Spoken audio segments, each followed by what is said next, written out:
Salut à tous, aujourd'hui une nouvelle vidéo pour le compte des chauffagistes dans laquelle on va voir comment bien choisir son mineur de Bitcoin. Alors je tiens déjà à préciser quelque chose, c'est que si vous voulez acheter un mineur de Bitcoin en France, faut pas que ça soit dans une optique de rentabilité pure. Je pense que comme vous le savez, vu le prix de l'électricité, c'est dur d'en faire une activité rentable. Mais sans parler de rentabilité, on va pouvoir utiliser ces dépenses électriques et de matériel dans deux cas d'usage qui sont très intéressants. Et donc ces deux cas d'usage, ça va être premièrement l'apprentissage de Bitcoin et l'aide à la décentralisation. Et deuxièmement, ça va être le minage utile via notamment le chauffage. Et d'ailleurs, le chauffage, c'est vraiment l'utilisation qu'on va prôner chez les chauffagistes, comme son nom l'indique. Donc, on va voir les mineurs à choisir en fonction de ces usages-là, mais aussi en fonction du budget. Et toutes les machines que je vais vous présenter seront disponibles dans la description via nos partenaires. Donc d'ailleurs, il y a des petits codes promo si vous voulez des petites réductions. N'hésitez pas à passer par ces codes, à passer par ces liens. Ça nous aidera et on vous en remercie d'avance. Dans cette première partie, on va voir les machines qu'on peut utiliser pour s'éduquer sur Bitcoin, mais également pour participer à la décentralisation du réseau, sans pour autant dépenser des milliers des cents, que ce soit en matériel et en électricité notamment. Donc c'est des machines sur lesquelles vous allez pouvoir vous faire la main sur le fonctionnement du réseau, sur le fonctionnement du minage, des pools, des principes de difficulté. Donc on va trier par prix. Et donc la première machine que je vais présenter, c'est ce qu'on appelle un Nerdminer. Donc j'en ai un juste ici. En fait, un Nerdminer, ça va être un tout petit microcontrôleur qui va faire tourner les principes de base du minage de Bitcoin avec une puissance très très faible. Donc en fait, c'est juste une puce avec un écran, voilà, rien de plus. On le branche tout simplement. Et ensuite, on va pouvoir se connecter à une pool, mais avec, comme je vous ai dit, une puissance de minage très très faible. C'est juste pour voir comment ça fonctionne, pour avoir vraiment un aspect visuel, un aspect dashboard sur le petit écran. Donc ça coûte 15 euros. Franchement, c'est si vous voulez regarder comment ça se passe pour se connecter à une pool, pour voir vos premiers, pour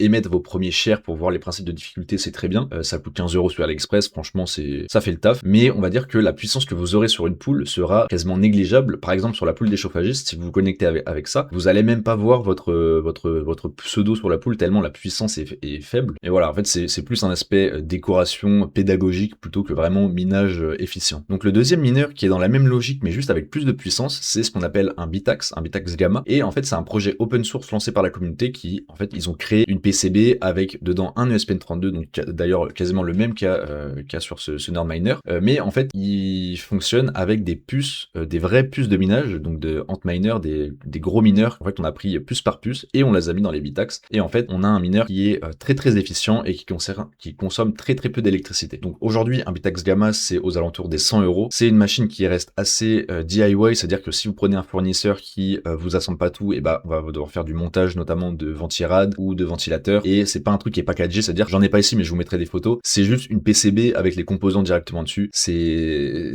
un peu un truc de nerd, mais pour le coup, contrairement au Nerdminer, vous allez avoir un vrai poids dans la poule, c'est-à-dire que sur le Bitax Gamma, on peut aller jusqu'à 2 TH, qui est vraiment, là pour le coup, vous allez avoir une vraie puissance, un vrai poids. Et en termes de consommation électrique, c'est quasiment entre guillemets négligeable. Je crois qu'on est à entre 10 et 20 watts. Donc si vous avez un tout petit peu plus de budget, je vous conseille de pas forcément prendre un Nerdminer, mais directement de prendre un Bitax, où là vous allez avoir tout l'aspect pédagogique et l'aspect réel poids dans la poule. Donc les mineurs suivants, c'est le même principe que le Bitax, mais juste en plus cher et en plus puissant. On reste sur un projet qui a été lancé en open source et qui est aussi très très efficient et qui consomme peu d'électricité. Et en fait c'est vraiment un Bitax Gamma qui a été boosté avec plus de puces. Donc vous aurez, c'est le même principe, mais juste avec un meilleur hash rate. Donc dans cette partie, maintenant, on va voir tout ce qui est minage utile, donc notamment le chauffage. Ce que je trouve bien avec ce type de minage-là, c'est qu'on a tous les avantages de l'aspect pédagogique avec tous les avantages de l'aspect minage utile, chauffage, etc. Donc là, il y a également un aspect financier, parce que si vous vous chauffez par exemple qu'au Bitcoin, et vous allez pouvoir récupérer une partie de l'électricité que vous avez consommée en Sats, en Bitcoin tout simplement, et potentiellement faire de la plus-value. Également là, il y a plusieurs niveaux en fonction de votre budget, mais également aussi de votre capacité à faire du DIY, ou si vous voulez un truc tout packagé, tout prêt. Donc la première machine que je vais vous présenter, ça va être le plus simple et le moins cher, c'est la gamme Avalon Nano 3S. Donc c'est un tout petit mineur que d'ailleurs il y a juste ici, c'est le truc qui est juste là. C'est un petit mineur qui va consommer de 60 à 140 watts, qui coûte 200 euros, et pour le coup qui est totalement plug and play. C'est une machine qui a été designée par Avalon pour être le plus simple d'utilisation possible. Donc pour le coup, pour l'aspect pédagogique, ça va être un peu moins orienté apprentissage, parce qu'on n'a pas beaucoup de visibilité sur ce qui se passe sur la machine, mais le produit est propre, il est relativement beau, il permet de chauffer une pièce, on va dire un petit bureau de 10 à 15 mètres carrés si on le met au maximum, et il a une très bonne efficience. Là par exemple pour 60 watts, je suis à 3,3 TH, ce qui est très bien. Ensuite, on reste dans la même gamme de prix, mais on change totalement de logique. Là, on est sur des Antminer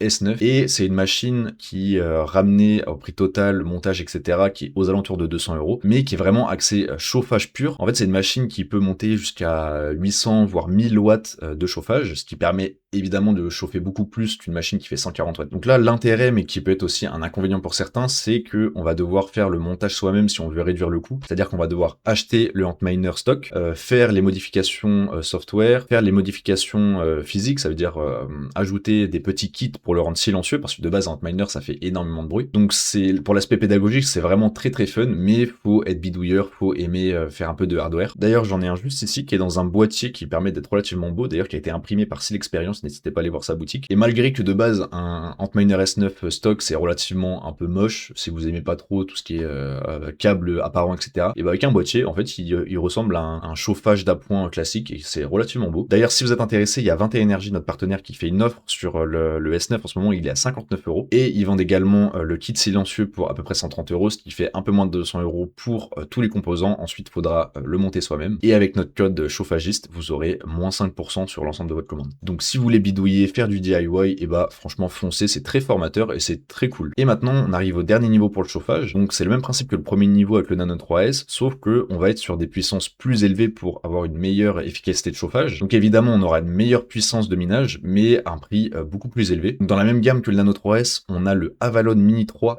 qui chauffe jusqu'à 800 watts avec 35 TH et qui coûte aux alentours de 1000 €. Donc cette machine, personnellement, je l'ai pas testée, mais il y a plusieurs membres de notre communauté qui en ont et on a eu des retours très positifs. C'est une machine qui s'intègre bien dans le décor parce que pour le coup, ça ressemble vraiment à un vrai radiateur d'appoint. Donc c'est du plug and play, on n'a pas beaucoup de configuration à faire, tout se fait automatiquement et c'est ça qui est cool. Et dans cette même idée-là, on a le Open 2 de chez 21 Energy qui reprend un peu ces codes-là, mais avec un peu plus de puissance et un peu plus de hash rate, et évidemment qui est un peu plus cher. Mais en termes de design, là vraiment c'est le nec plus ultra. Donc je le trouve magnifique. Malheureusement, je l'ai pas encore testé à titre personnel, mais j'ai pu regarder des vidéos un peu d'anglais, etc. qu'il avait testé. Au niveau intégration dans le décor, c'est parfait, il est trop beau. Et il a l'air de bien fonctionner. C'est également du plug and play avec un système de thermostat intégré dedans. Donc si ça vous intéresse, allez voir sur le site de 21 Energy. Et pour côté Avalon Nano 3S et Mini 3, c'est sur Mindshop. Également, on a un petit lien avec un petit code de réduction si vous voulez. Donc ce dernier niveau-là, c'est vraiment pour avoir du vrai chauffage domestique avec une vraie puissance, également une bonne efficience et surtout un produit fini qui ressemble vraiment à quelque chose. On veut ne rien avoir à s'embêter avec de la bidouille, imprimer des pièces en 3D, et bah c'est vraiment le top. Après évidemment c'est un budget. Donc voilà, je pense que j'ai présenté la quasi-totalité du marché aujourd'hui du home mining avec l'aspect décentralisation, apprentissage et l'aspect minage utile, chauffage. Donc pour faire un petit résumé rapide de ce que j'ai dit, si le but est juste de découvrir avec un très petit budget, il faudrait partir sur soit du nerd mining comme ça ou alors des Bitax. Si le but est vraiment de s'engager à fond dans la décentralisation avec un budget élevé en matos mais qu'on veut pas trop de dépenses électriques, faut partir sur du NerdQX ou du Nerd Octex. Si le but c'est de faire du minage utile avec du chauffage et qu'on veut de la bidouille, du DIY, etc., faut partir sur du S9. Et si c'est du minage chauffage sans vouloir galérer avec du DIY, etc., faut partir sur la gamme Avalon Nano 3S pour les petits budgets, la gamme Avalon Mini ou la gamme Open, donc Open 2, Open 2 Pro de chez 21 Energy si on a un plus gros budget. Donc je vous rappelle que tous les liens des machines que j'ai présentées sont dans la description, il y a des codes promo, n'hésitez pas à aller voir, ça nous aidera si vous passez par ces liens là. Donc n'hésitez pas à dire en commentaire la machine sur laquelle vous minez, n'hésitez pas à mettre un petit like à la vidéo si elle vous a plu, n'hésitez pas à aller voir tout le boulot des chauffagistes, notamment sur notre site web, notamment sur le Discord, à venir à rejoindre notre communauté de mineurs chauffage, et on se retrouve une prochaine fois pour une autre vidéo, et sur ce, je vous dis ciao.